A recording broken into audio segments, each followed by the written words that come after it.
Over economy آل میں ہی ان کا بڑا پاکستان اہم اور رول ہے۔ سعودی عرب کے تعلقات کے درمیان یہ معاہدہ بڑی اہمیت کا حامل ہے۔ ساتھ ہی رہے گا محمد علی صاحب، ڈاکٹر ماریہ سلطان نے ہمیں جوائن کیا ہے، انہیں بھی شامل گفتگو کر لیتے ہیں۔ ماریہ صاحبہ، بہت شکریہ آپ کے وقت کا۔ کہیے گا کہ آپ اس معاہدے کو کس نظر سے دیکھتی ہیں؟ جو معاہدہ، جو دفاعی معاہدہ پاکستان اور سعودی عرب کے درمیان ہوا ہے، دنیا کو کیا میسج کیا ہے اس سے؟ دیکھیں، یہ آج پاکستان کی عوام کے لیے بہت بڑی خوشخبری ہے، اور سعودی عربیہ کی عوام کے لیے بہت بڑی خوشخبری ہے، اور اس سے بھی بڑھ کے تمام اسلامی ممالک کے لیے بھی بہت بڑی خوشخبری ہے۔ لیکن جو باتیں ہم سوچتے تھے، سمجھتے تھے، چاہتے تھے، آج ان کو ایک عملی حقیقت مل گئی ہے، اور وہ یہ ہے کہ جب آپ ایک دوسرے کے ساتھ ایک دفاعی معاہدہ کرتے ہیں جو دو طرفہ ہوتا ہے، یعنی کہ آپ یہ کہتے ہیں کہ ایک ملک کا دفاع جو ہے دوسرا ملک کرے گا، دوسرے ملک کا دفاع پہلا ملک کرے گا، تو یہ آپ واضح ایک طرح سے واضح کرتے ہیں کہ اب وہ ملک اپنی اقتصادی اور عسکری جو دفاع ہے اس میں علیحدہ نہیں کھڑے ہیں۔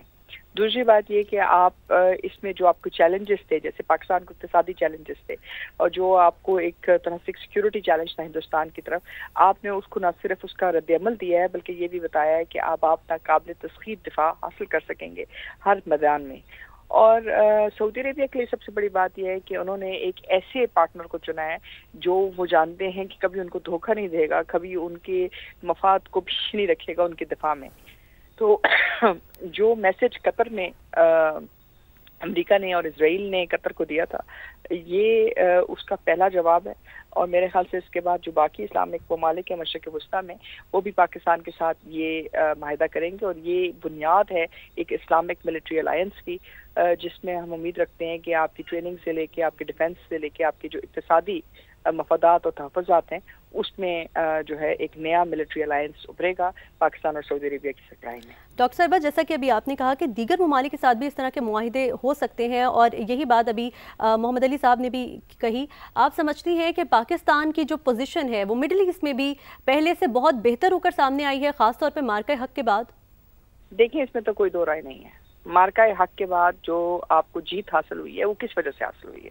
اس کی دو وجوہات ہیں۔ پہلی وجہ تو یہ ہے کہ آپ نے اپنے سے 3 گنا نہیں، 4 گنا نہیں، 7 گنا بڑے دشمن کو زیر ایک ڈومین میں نہیں کیا، ملٹیپل ڈومینز میں کیا، ہوا میں کیا، دنیا کی سب سے بڑی ہوائی جنگ لڑی آپ نے۔ اس کے بعد آپ نے ان کے سائبر پہ، ان کے مطلب جو چیز آپ سوچ سکتے ہیں، یعنی کہ جو ان کی دفاع کی لائنز تھیں، ان سب کو آپ نے ڈسٹروائے کیا 4 سے 5 گھنٹے میں، اور یہ تمام چیزیں آپ نے اپنی طاقت پر کی۔ امریکہ آپ کی جنگ لڑنے نہیں آیا، چین آپ کی جنگ لڑنے نہیں آیا، یہ جنگ آپ نے اپنی خود انحصار مطلب طاقت کے اوپر کی۔ تو یہ آپ نے ایک میسج دیا کہ آپ انڈیپینڈنٹ ملٹری فورس ہیں۔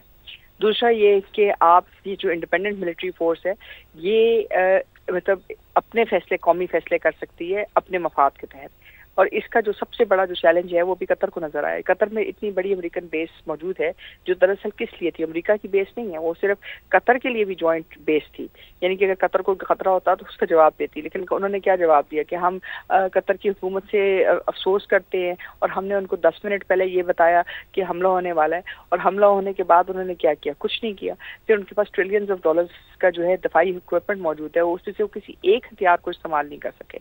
کیوں نہیں کر سکے؟ کیونکہ اس کی جو باغ دوڑ، یا ایک طرح سے آپ کہہ سکتے ہیں دوڑ جو ہے، جو اس کے تانے بانے تھے یا جو اس کے طاقت تھی، وہ امریکہ کے ہاتھ میں تھی۔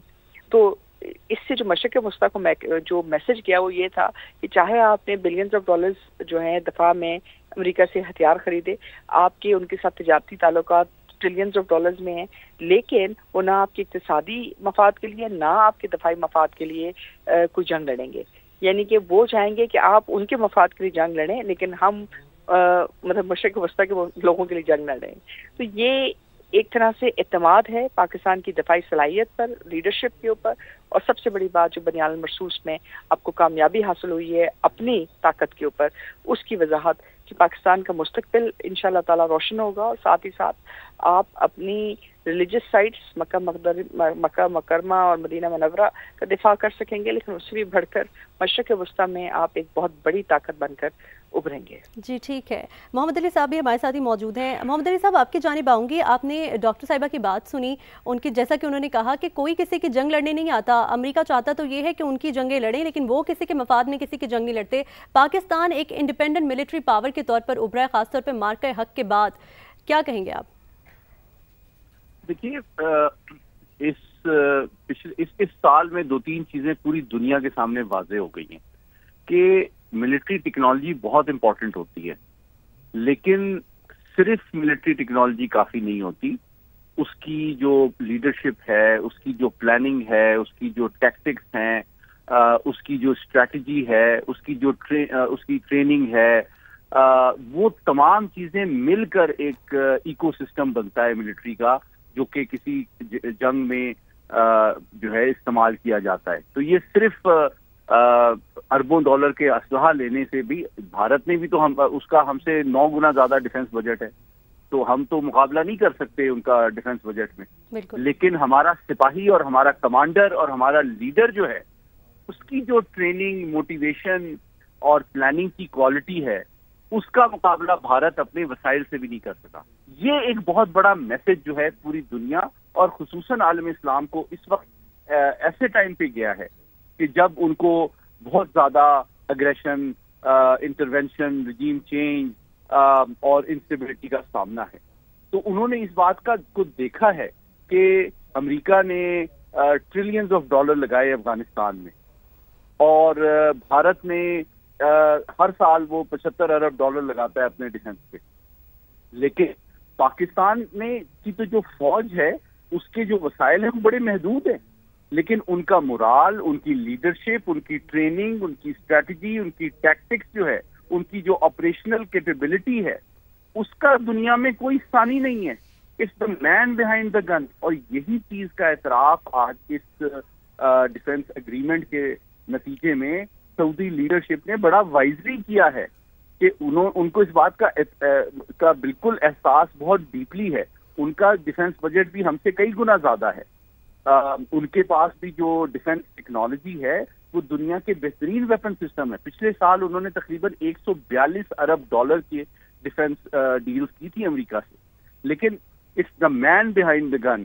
جب وہ پاکستان کے ساتھ ڈیفنس پیکٹ کر رہے ہیں، اس کا مطلب یہ ہے کہ وہ پاکستان کے اسٹریٹجک لیڈرشپ، پاکستان کی پلاننگ، پاکستان کی ٹریننگ، پاکستان کی مین پاور کے اوپر اعتماد کر رہے ہیں کہ یہ وہ افرادی قوت جو پاکستان کی اور جو لیڈرشپ پاکستان کی افواج کے پاس ہے، اس کا دنیا میں کوئی ثانی نہیں ہے. اگر اس کو سعودی وسائل، بجٹ اور ٹیکنالوجی سے اگر آپ سنرجائز کریں تو یہ دنیا کی بہترین دفاعی قوت بن سکتی ہے، جو کہ نہ صرف بائی لیٹرل بلکہ خطے میں جو انسٹیبلٹی اور threats to peace and security ہے، اس کو بہتر انداز میں اس کا مقابلہ کرنے اور امن کے فروغ میں ایک بہت امپورٹنٹ رول پلے کر سکتی ہے. اور یہ سب سے بڑی بات جو میں دہرانا چاہوں گا، یہ اگریمنٹ یہ ثابت کرتا ہے کہ اب Pakistan is no longer regional power within South Asia. آج پاکستان کے ساتھ یہ اگریمنٹ اس بات کا اعتراف ہے کہ پاکستان مسلم دنیا کی سب سے بہترین، سب سے ذمہ دار اور سب سے کیپیبل پاور ہے. بالکل، اور پاکستان کے اندر یہ پوٹینشیل بھی ہے کہ وہ ایک کیپیبل پاور کے طور پر پوری دنیا میں ابھرے. ڈاکٹر صاحبہ، آپ کی جانب آؤں گی، یہ کہیے گا کہ اسٹریٹجک لیڈرشپ اور مین پاور کے اوپر بھروسہ کیا گیا ہے سعودی عرب کی جانب سے، پاکستان کو اس معاہدے کا کتنا فائدہ ہوگا؟ دیکھیں، پاکستان کو بہت فائدہ ہوگا. پہلی بات تو یہ ہے کہ اس معاہدے سے یہ چیز پتہ چل گئی ہے کہ آپ کی جو اقتصادی ونربلٹی تھی وہ ختم ہوگی، جو دفاعی ونربلٹی تھی وہ ختم ہوگی. ونربلٹی کس چیز کے اوپر تھی؟ وہ اس بات کے اوپر ہوتی ہے کہ جس وقت آپ مصیبت میں ہوتے ہیں، آپ کو ڈر ہے کہ شاید آپ پاس ہتھیار نہ پہنچے، آپ کو ڈر ہوتا ہے کہ شاید آپ کے اوپر اکنامک چیلنجز آ جائیں.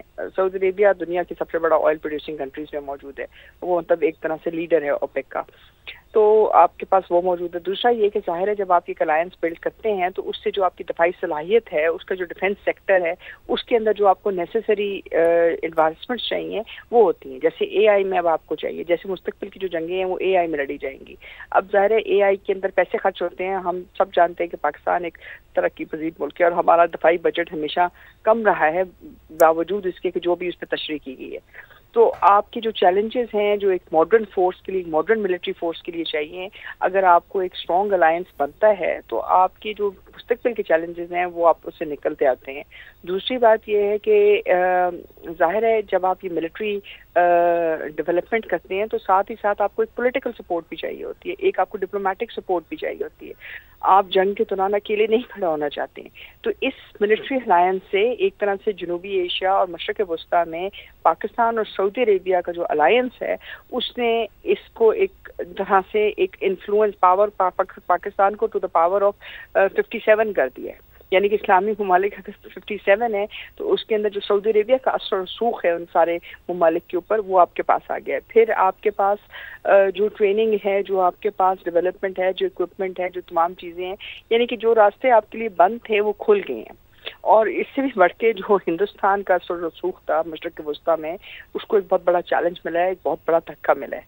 کیونکہ جب آپ ایک ڈیفینس پارٹنر بن جاتے ہیں اور اسٹریٹجک ڈیفینس ایگریمنٹ ہے یہ کوئی عام ایگریمنٹ نہیں ہے, یعنی صرف دفاعی معاہدہ نہیں ہے, اسٹریٹجک ہے. جب اسٹریٹجک کا لفظ استعمال کیا جاتا ہے تو اس کا مطلب یہ ہے کہ اس کے اندر بہت ساری چیزیں آپ نے شامل کر دی ہیں, آپ نے وہ تمام چیزیں شامل کر دی ہیں جو اس کے ساتھ انویریبلی لنکڈ ہیں. تو سفارتی سطح کے اوپر آپ کا اثر و رسوخ میں اضافہ ہوا ہے, اقتصادی طور کے اوپر آپ زیادہ اسٹیبل ہوئے ہیں, دفاعی طور کے اوپر آپ مستقبل کے تمام چیلنجز کو ڈیل کر سکیں گے. اور اس سے بھی بڑھ کے سعودی عربیہ کے ساتھ معاہدے کا مطلب یہ ہے کہ جو باقی مشرق وسطیٰ کے ممالک ہیں وہ بھی آپ کو ایک نیٹ اسٹیبلائزر دیکھیں گے. تو ایک لیڈرشپ کا رول ہے, یعنی کہ آپ مشرق وسطیٰ کے جرمنی بننے جا رہے ہیں. اور اگر آپ مشرق وسطیٰ کے جرمنی بنتے ہیں, یعنی کہ آپ نیٹو کا دل بنتے ہیں یا آپ اس الائنس کا دل بنتے ہیں, تو امریکہ کی جگہ آپ لینے جا رہے ہیں مشرق وسطیٰ میں, آپ اسرائیل کی جگہ لینے جا رہے ہیں مشرق وسطیٰ میں. یہ ایک چھوٹی چیز نہیں ہے, یہ جتنا آپ اس کو تشریح کر سکتے ہیں وہ کم ہے. یہ جتنی بڑی ڈیولپمنٹ ہے شاید امریکہ بھی اس کا تصور نہیں کر سکتا تھا, کیونکہ وہ ابھی تک نیٹ اسٹیبلائزر تھے مشرق وسطیٰ کے. یعنی کہ وہ تمام بیسز جو اس وقت امریکہ کی مشرق وسطیٰ میں موجود ہیں وہ سب انڈر چیلنج جائیں گی, کیونکہ آپ وہ ایک اسٹریٹجک کمپیٹیٹر کے طور کے اوپر آئیں گے جہاں ایکچوئل ملٹری افیکٹس میں, ایکچوئل ملٹری ڈیولپمنٹ میں, ایکچوئل ملٹری وارفیئر میں وہ مشرق وسطیٰ آپ کو ٹرسٹ کرے گا, امریکہ کو نہیں. شاید وہ ایک دم ان کو ریپلیس نہ کریں, لیکن آپ واپس ٹیبل پہ موجود ہیں, اور یہ چھوٹی چیز نہیں. اور ایک اور چیز بھی کہ اس وقت سعودی عربیہ میں ٹرمپ بھی آ رہے ہیں, مطلب یو کے میں اس کے بعد یہاں سے جو نیکسٹ دورہ ہے پرائم منسٹر صاحب کا. تو اس کا مطلب یہ ہے کہ جو وہ کر کے گئے تھے مشرق وسطیٰ کے لیے وہ سب ایک طرح سے آپ نے وہ اسپیس گین کی ہے جو اسرائیل نے ڈیمیج کی ہے قطر پہ اٹیک کے بعد. جی ٹھیک ہے ڈاکٹر صاحبہ, ساتھ ہی رہے گا. محمد علی صاحب, یہی سوال میں آپ سے بھی جاننا چاہوں گی, آپ کے پوائنٹ آف ویو میں جو ڈپلومیٹک سپورٹ اور اقتصادی فائدہ پاکستان کو چاہیے تھا اس معاہدے کے بعد وہ ان کو ملے گا؟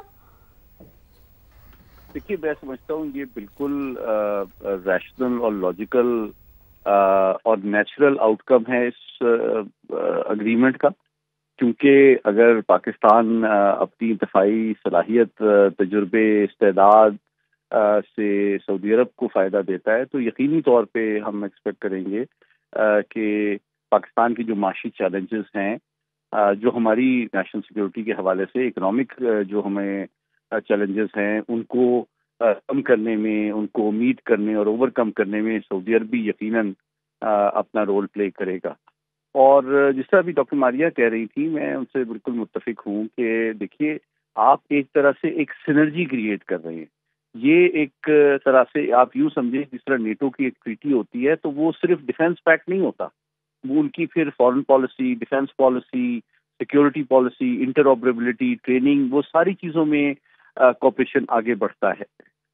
ڈیفینس اگریمنٹ دو ملکوں کا, یہ اتنی بڑی بات جو اس پہ اسٹیٹمنٹ میں کہی گئی ہے کہ دونوں میں سے کسی ایک ملک کے اوپر حملہ, دونوں ملک پہ حملہ تصور ہوگا,